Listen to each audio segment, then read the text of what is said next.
Hello everyone. Today we're gonna discuss maximum subarray question from this is the fifth question in the list of array in the 75 lead code questions list. So yeah, let's start diving deep into it. So yeah, I like to follow these 8 steps in order to come to an efficient solution. So I'll follow these 8 steps to solve this question.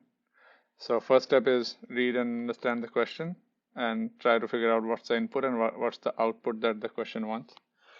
So yeah, let's start jumping to it. And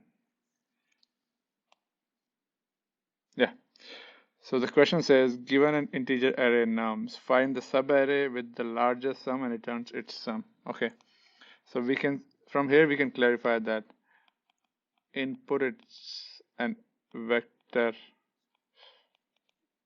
of int, and given an array, the question says, given an array of nums, find the subarray with the largest sum and returns its sum. So subarray is what we're going to return.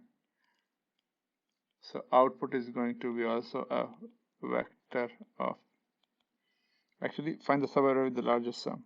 Oh, okay, my bad. So in the question, output is just an integer because it's asking for sum of the largest subarray.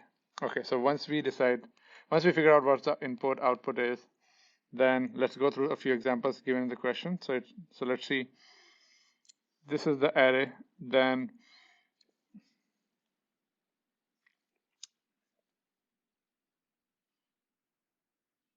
this is the array. Then we have to return the sum, which is 6 for the largest subarray.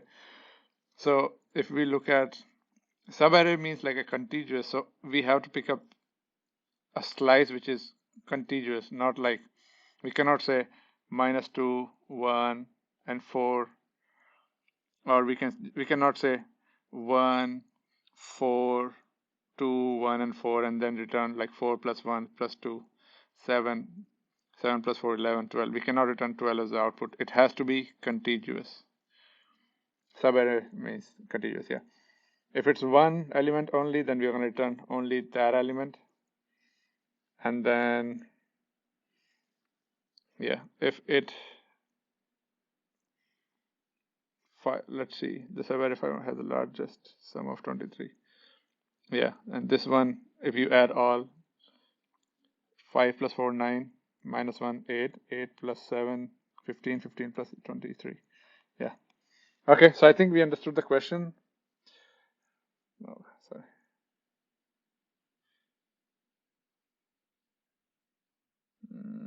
Yeah, I think we understood the question. And we can say, yeah, we know what the question looks like. We know the input output. Now we looked at multiple test cases, and let's write down. I always like to write down my own edge cases and figure out an algorithm based on that. So yeah, if it's an empty array, let's see what this should we return. If empty array, we should just return, yeah, it will never be an empty array in the input because it question says nums is always greater than or equals to 1. If it's only one element, let's say it can be positive, it can be 0, it can be a negative number, anything like that, then the maximum sum possible will be the element itself. Just like in this, you see. And then if it's greater than 2, 1, then it can be anything like 1, 2, 3, any of any size. So, okay, these are a few edge cases that I'm thinking of.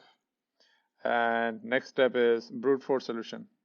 So yeah, for this question, my brute force solution would be, if you can, let's take this one as an example. So let's say 5, 4, minus 1, 7, 8. So if in this array,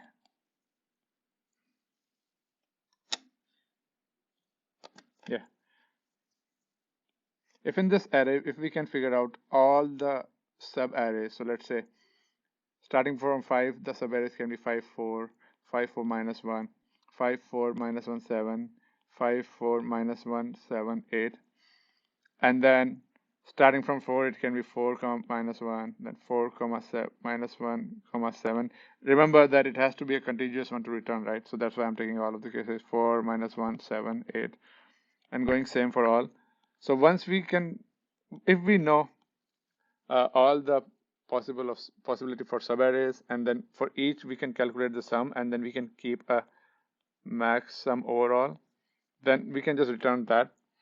But in this case, if you think about it, big of n square will be the complexity just to iterate through this array twice, plus worst case we also have to n square multiply by n. So because once we iterate this loop twice, then we also have to calculate the sum, which will be iterating through this array. So let's say we picked 5, and then let's say we are at here 5 4 minus 1 7. So after we are at this subarray, we also have to go through this and make the sum, create the sum, and see what the max sum. So yeah, let me quickly write the brute force for this. Let's say it's 5 comma 4 comma minus 1 comma 7 comma 8. So I less than nums dot size I plus plus, and then we'll be like, for int j is equals to I plus 1, we always start from the next one, j less than nums dot size j plus plus. So what I was trying to tell you guys is that once we have I and j, then we have to start another loop, which is int, let's say k is equals to I, k less than equals to j, k plus plus, and here we'll define like int current sum equals to 0. And then here we're gonna do, in this loop, we're gonna be like current sum plus equals to k. And then once we are out of this loop, we'll be like, yeah, we'll take one more variable in this algorithm, which is int of max sum. It will be initialized like int min, the smallest integer possible. And then every time we calculate a subarray's sum, we'll be like checking if current sum is greater than max sum, then we'll be like max sum equals to current sum. And this loop closed here, this loop will close here, this loop will close here, and the entire method will close here. Now if we see, this loop will run n time, this loop will run n minus 1 time, and then this loop will run, worst case, this will also run n times. Let's say value of I equals to 0 and j is equals to nums dot size. So yeah, so if we see the time complexity, n multiplied by n minus 1 multiplied by n, which turns out to be n square minus n cross n cube minus n square, we'll take the biggest part and we'll say big of n cube is the time complexity. So yeah, we can do it this way, but and the space complexity here will be big of 1, because we only have one number. And by the way, one thing, here we will return max sum. So that's a brute force. And yeah, let's start with efficient solution. So n cube is a brute force. Now interviewer might ask, you wanna make it efficient, and when efficient is more of time, so big of n time complexity is what we are looking for. So yeah, the efficient way to solve this question is by looking at Kadam's algorithm. Kadam's algorithm basically says is that if you are looking for a contiguous subarray, let me look. Let me take that again. 5, 4, minus 1, 7. It's a mathematical algorithm which says if you are looking for a contiguous subarray, then if you think about it, what we need is the maximum possible subarray sum in the back and then adding its current one, and then we can see that, yeah, let's say then for current one we can check that the previous max plus current max. If it's greater than the maximum, then yeah, we'll keep it. So let me illustrate with this an example. So let's say we'll take two values here, static, which is current sum. It will start with 0, and max sum, it will start with int min. Now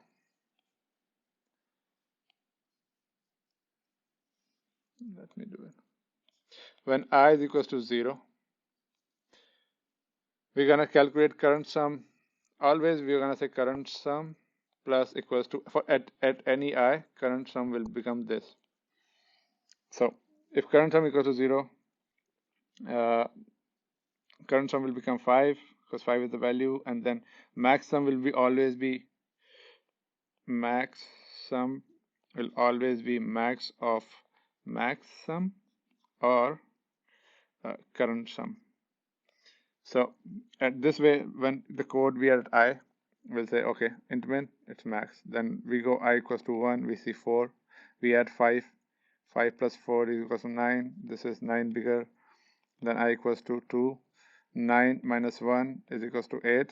This case maximum won't be changed, but yeah, this is part of contiguous subarray. Then I is equals to 3, 8 plus 7 is equals to 15, so this will change. I is equals to 4, 15 plus 8, 23. Now it will seriously change. That's the positive one, so let me take this one now, this example, to run the same algorithm. Let's say minus 2, 1, minus 3, 4, minus 2, 1, minus 3, 4, minus 1, 2, 1, minus 5, minus 1, 2, 1, minus 5, and then 4. Now let's say this is current, actually this is current sum for this algorithm, and this is max sum for this algorithm. We'll always start with current sum as 0 and this as int min, and for each iteration we'll calculate. So for I equals to 0, current sum will become 0 plus minus 2, which is minus 2. Now int min is smaller than minus 2, so we'll change this to minus 2. Now the one big part of Karan's algorithm is anytime you get the current sum as negative, you just turn it to 0. The reason being, because we are looking for a max subarray. So let's say anytime we calculate a sum of a subarray, if it's the previous subarray is in negative, then it is always going to reduce the further subarray. What I mean here is, let's say if minus 2 and minus 1 is the array, then, and this is the array, then we cannot just keep taking the sum of minus 2 minus 1, which is minus 3, and then take it forward and add it to 3, which will make it 0. What we can instead do is, anytime a negative sum is calculated, we turn the current sum to 0, so that we are never carrying forward a negative sum, because negative sum and the previous subarray will always guarantee that the next, it is always gonna decrease the next number. It will never increase, so that way we can just ignore. So that's the Karan's algorithm, and let me quickly run this algorithm and code it out for you guys before so for I equals to 0, it's minus 2, we change it to 0. For I is equals to 1, will be like 0 plus 1, 0 plus 1, this becomes 1. And if you see minus 2 and 1, which is greater? 1, so we'll replace 1. For I is equals to 2, minus 3 plus 1, this is 1, which becomes minus 2. We will not change 1 because out of these two, 1 is still greater. But we're gonna keep, actually this turned out to be minus 2. Then we're gonna turn it back to 0, because we will ignore this subarray now, because what we are saying is like this continuous subarray sum returns to negative, so we just want to avoid it. When I is equals to 3, this becomes 4, 0 plus 4 equals to 4, and then backs of this is 4, I is equals to 4, it is minus 1, so 4 minus 1 becomes 3, never change 4, then I is equals to 5,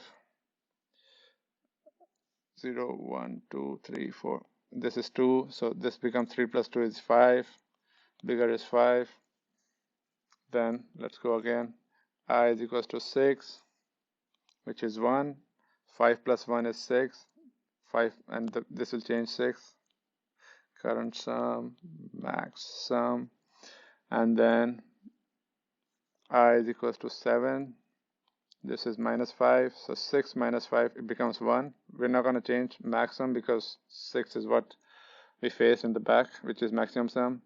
Then when I is equals to 8, you see it's 4, so 4 plus 1 is equals to 5, 6 is still bigger, and in the end we're just going to return 6. And let's see what's the answer of that algorithm. It is 6. So yeah, basically the Karan's algorithm, what it tells us is basically that if you are looking for a contiguous subarray, just ignore a negative sum every time you face it. You just keep ignoring a negative sum. Now to code this out, let me write down the algorithm here.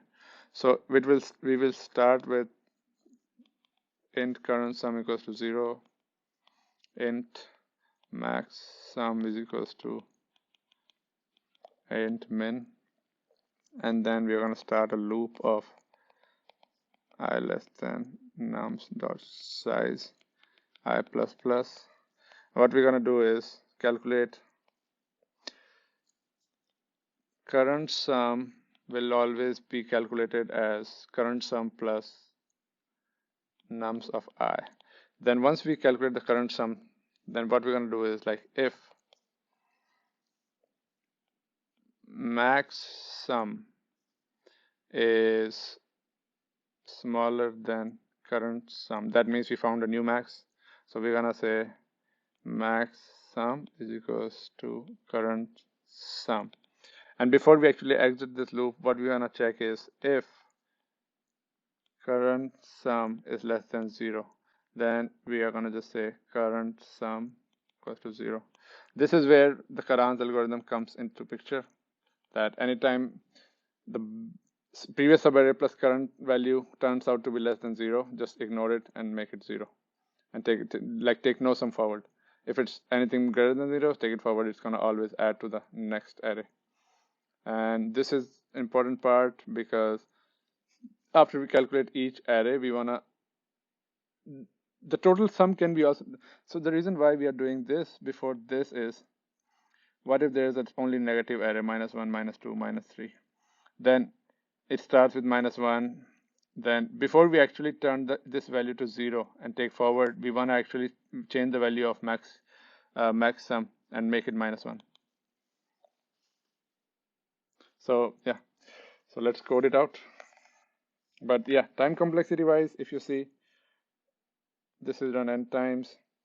All these operations are big of 1, so time complexity will be big of 1. Space complexity, sorry, big of n. Space complexity will be, we are taking only 2 variables, so big of 1. And again, if this algorithm starts from here and ends here, then when we're going to return max sum here. Yeah, so let's code it out. So let's say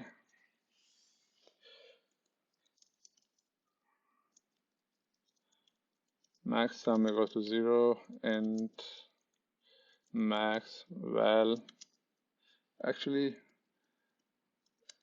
current sum is equals to 0. This is current sum. Max sum will be int min. And once we are done with this, we're going to start the loop.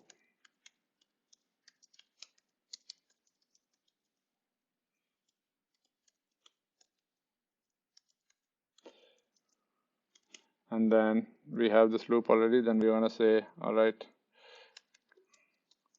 current sum plus equals to nums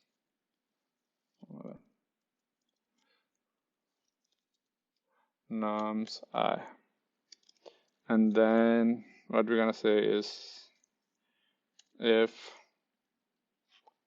max sum is less than current sum, then max sum is equals to, and one more thing is if sum is less than 0, current sum becomes 0. And in the end, we're going to return max possible sum. So let's quickly go through this algorithm, which is big of n. We decide int max sum, which is int min. Then current sum will always be added every time and we have a new integer. We add that to current sum. If max sum is smaller than current sum, that means there's a new max found, so we'll change the max sum to that. If current sum is less than 0, we will set this to 0 because we don't want to carry it forward. So yeah, this looks good. Let's run it. So it looks like these tests passed. All right, this is accepted, and yeah, it looks good to me. And this is a newer version of LeetCode. Let's see, how does that matter? Yeah, so didn't beat that much, but still big of n solution. Yeah, between just 2 submits, the change to this. So LeetCode has some issues there. But yeah, let me know if you have any questions in the comments, and yeah, thank you.